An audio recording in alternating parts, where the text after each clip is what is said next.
I hope you understood the last topic about work done and you were able to do the homework. Today we'll start with the next topic, that is energy.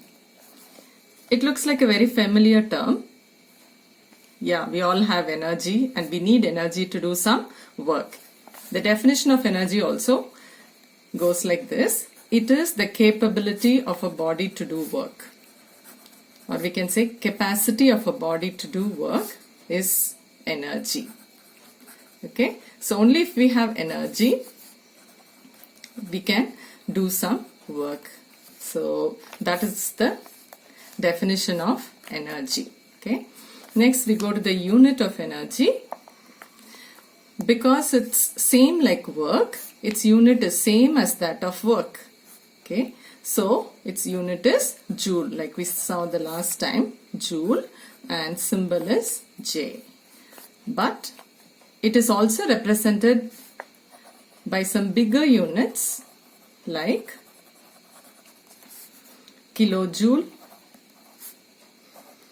which is represented as kJ, megajoule, which is mJ, and gigajoule, which is GJ. Okay, so kilojoule, megajoule, and gigajoule. Now, you should know this relationship also. 1 kilojoule is equal to 1000 joule. 1 megajoule is equal to 10 power 6 joule. And 1 gigajoule is equal to 10 power 9 joules. So, it's important to remember these conversions. You might be using it in the numericals. Right. Now we go to the next topic, that is forms of energy.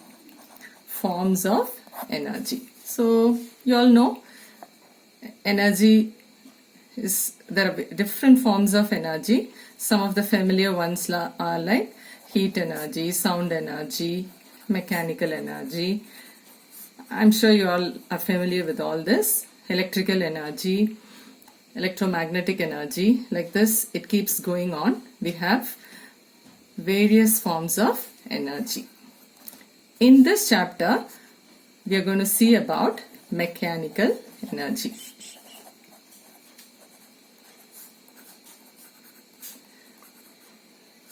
Okay.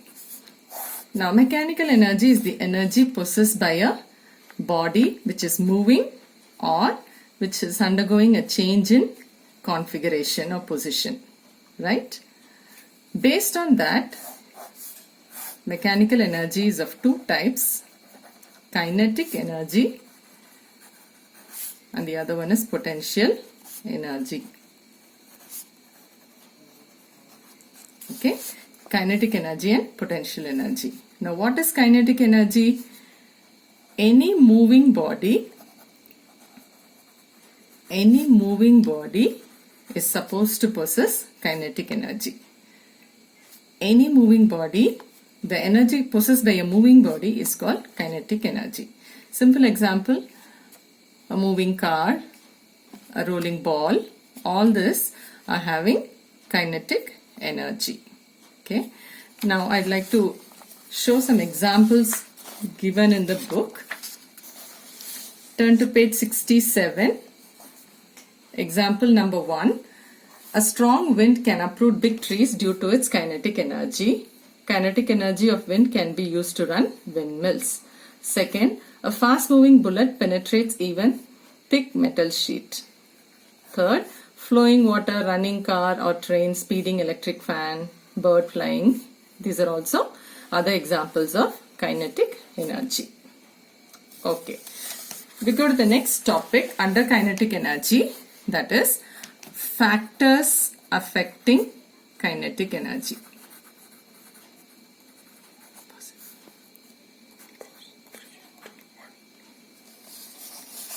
Next we are going to see about the factors affecting kinetic energy. So we saw that kinetic energy is the energy possessed by a moving body. Now we are going to see what are the factors affecting. Now first you should understand what do you mean by factors affecting. The kinetic energy of a body depends on few things, or it changes with few things, and those are called the factors. Okay. So in physics you will be coming across this term very often. Let's take one example. We have a small stone of less mass and a big stone of more mass. Okay, now both the stones you're throwing with the same speed. Okay, you're throwing with the same speed on a person. Okay, a person is standing here and you're throwing at him. Which one will cause more damage or more injury? Definitely the second case. Why? Because the mass is more. This body is going to have more kinetic energy and hence it causes more damage. So the conclusion is the first factor that affects kinetic energy is mass of the body. More the mass, more the kinetic energy, and less the mass, less the kinetic energy. We go to this second factor, that is speed. To understand that, let's take the case where we are taking two stones of same mass. Okay, two stones of same mass, but one is thrown slowly and the other with a less speed, and the other one is thrown with a large speed. Okay, this is thrown with less speed and this is thrown with more speed. Now same way, if you see, the damage caused by this stone will definitely be lesser than the damage caused by this stone. Though they are of same mass, because this was coming with a greater speed, it's going to have more kinetic energy, and because of that it's going to cause more damage to this person or more injury to this person. So this leads to the second conclusion, which says second factor affecting kinetic energy is speed of the moving body. Speed of the moving body. Okay, mass we generally represent by the letter m, and speed we represent by the letter v. Okay, velocity, it's the other word for speed, velocity. Now based on these two things, the next thing we come across is the formula for kinetic energy.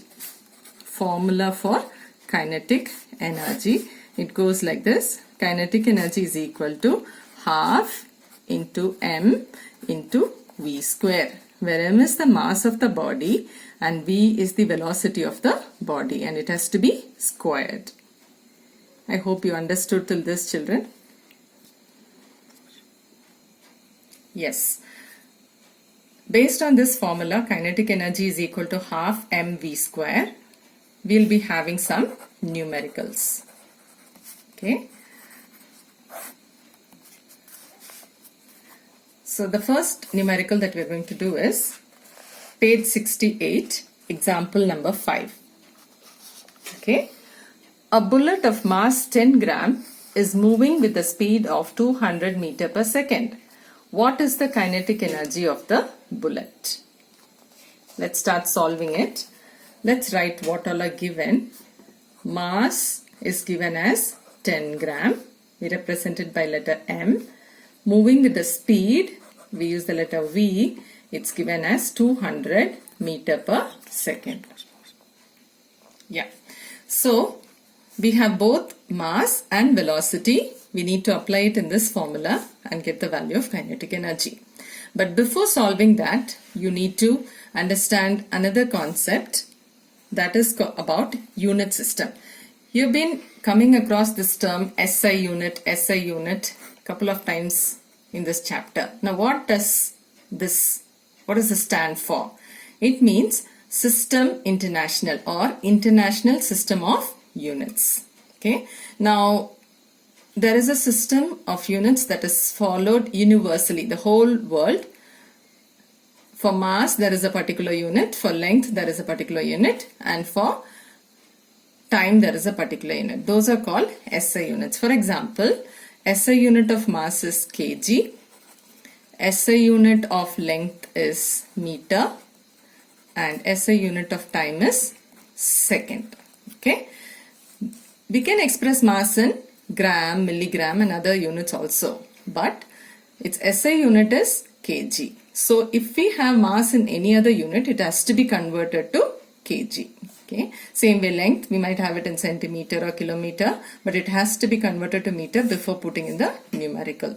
Same time, you can have it in hours or minutes, it has to be converted to seconds. So this is the concept of SI unit. Now according to that, here mass is in gram, that is not an SI unit, it has to be converted to kg. Now what should you do to convert gram to kg? A small unit to a bigger unit. So you should divide it by 1000.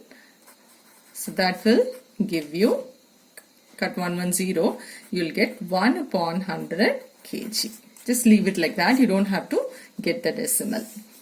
Now let's apply the formula. Kinetic energy is equal to half mv square. Half into mass is 1 by 100 into velocity is 200 square. Okay, so that will be 200 into 200. So this and this will get cut. So my answer will be 200. And what will be the unit?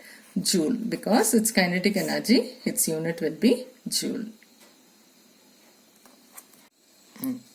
Let's do one more numerical. Please turn to page number 79. We're going to do sum number 7. Page 79, sum number 7.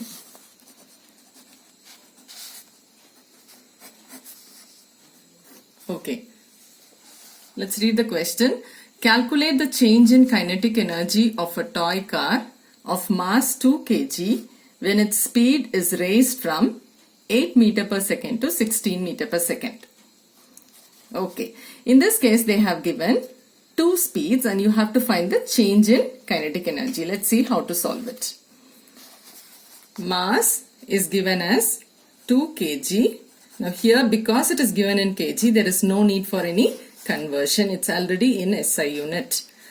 Next, there are two velocities given.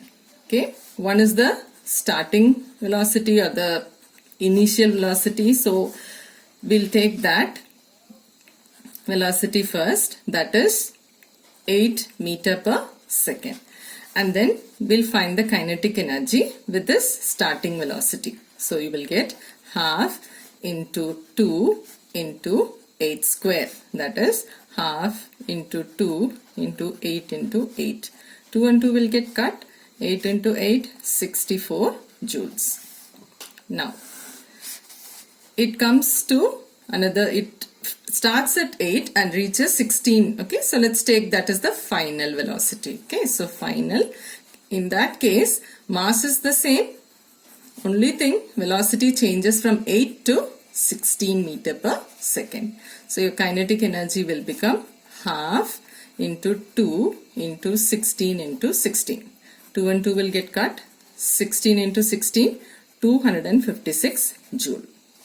Now the question is, we have to find the change in kinetic energy. So change in kinetic energy will be 256 joule minus 64 joule.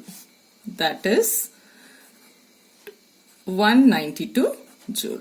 This is the answer. Right.